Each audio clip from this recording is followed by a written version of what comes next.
Kia ora koutou, ko Rob Teppett Takawengoa, National Convener of PSA. It's my pleasure here today to be with Sarah Clark from the Social Work Registration Board, and we're here to have a discussion about mandatory social worker registration. Very important to the PSA this because it embodies professionalism, which is something that we are very strong on supporting. So we want any member out there who's working in a social work role to be registered by 27 February next year. Welcome, Sarah. Kia ora, thank you, Rob. Thank you for allowing us to have this conversation. We agree, we think registration is really important. We think it's really exciting for the profession and really speaks to lifting the value and respect that is ascribed to social workers, because we know what an amazing and difficult job it is. So one of the questions, I guess, that sits behind it is why is it important? Well, it's important because the laws changed, so that if you're going to call yourself a social worker, be held out as a social worker, or your employer presents you as a social worker, you're going to need to be registered. And the sooner that you can get in touch with us to talk through what that looks like for you, the better. And then the other question is, who needs to get registered? So if you're called a social worker, you do, your employer calls you a social worker, you're presented, but actually it's more than that, because we know there are lots of people who are working in the social sector, who have a social work qualification, who identify with the profession, and we say it's good practice that you register, because it's about the standing of the profession and also about public safety. And Rob, how many people would you say are part of the PSA who aren't actually called a social worker? Yeah, well, thanks for bringing that up, Sarah, because I'll use me as a case in point. I'm the national convener, I'm a registered social worker, and I still hold my APC, but we have registered social workers in Oranga Tamariki who are social workers in the field and the residents, but we also have registered social workers who are family group conference coordinators, senior advisors, and managers. So my message to members is, own your profession. If you have a social work orientation and you think you meet the criteria for registration, get registered. One of the things that worries me though, Sarah, is that there will be some people, because I understand there's about 300 people in Oranga Tamariki who probably should be registered who aren't.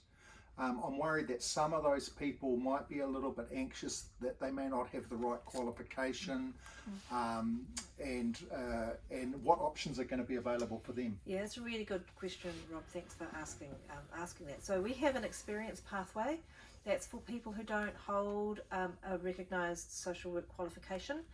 An experience pathway for those people who have sort of 10 to 15 years experience as practitioners in the field.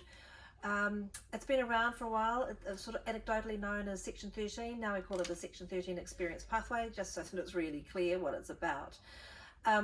Some of you might have heard that it's quite difficult to do. We've actually just been through the process of really trying to streamline it down and make it much more about the quality of the experience you've had, and talking to the people around you who can demonstrate that you are a safe practitioner, because that's actually what it's all about, that you're bringing your social work skills and experience into a role, and that you are practicing safely. So the best thing to do is just get hold of us, and that's on our website, swrb.govt.nz, and one of our registration team can talk you through what the experience pathway looks like. And that address is the same one for if you're got a qualification and you want to become registered too. One of the other things that we also hear about are people who might have had something in their past life, whether it might be a health issue or a conviction, and that they're worried that will be a barrier. I'd say the same thing. Come and talk to us. We have people who have convictions being registered all the time. The thing that's important is what's happened since.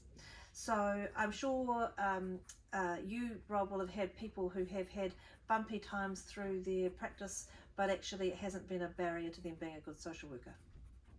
Exactly. Social work practice evolves over time and we learn from our experiences, our ongoing professional development, so it's not a static thing.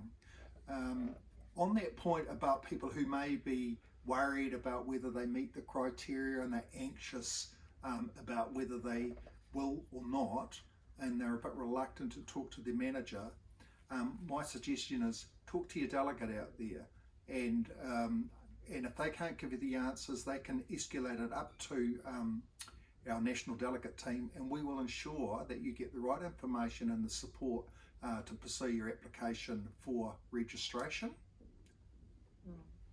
So one of the things that we'll be looking for on the registration side is, what is the journey that you've been on since whatever it was that happened, and can you demonstrate that you're a safe practitioner?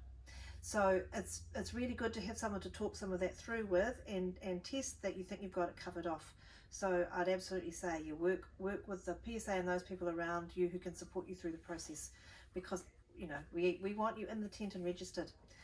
So the last thing I'd say is where to go for more information: our website, or talk to your friendly PSA delegate.